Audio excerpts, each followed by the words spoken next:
ସାପ ନାଁ ଶୁଣିଲେ ସ୍ୱାଭାବିକ ଆପଣମାନେ ଡରି ଯାଆନ୍ତି। କିନ୍ତୁ ଆଜ୍ଞା ହଁ, ସବୁ ସାପ ବିଷଧର ହୋଇନଥାନ୍ତି। ଆଜି ଆପଣଙ୍କୁ ସେମିତି ଏକ ସାପ ବିଷୟରେ ମୁଁ ସଚେତନ କରାଇ ଦେଉଛି। ଏ ହେଉଛି ଏକ ଢମଣା ସାପ।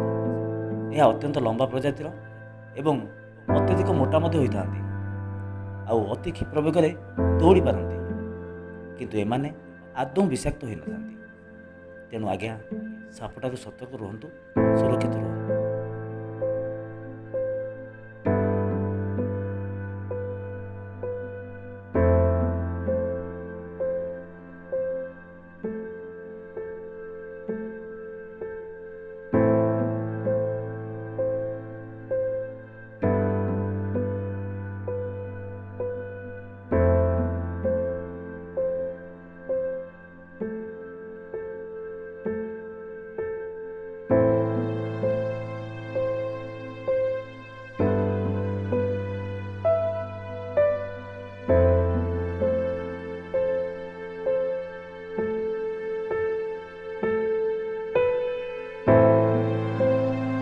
କୌଣସି ସାପ ବିନା ଆଘାତରେ ଆପଣଙ୍କର କୌଣସି କ୍ଷତି ପହଞ୍ଚାଇ ନଥାନ୍ତି।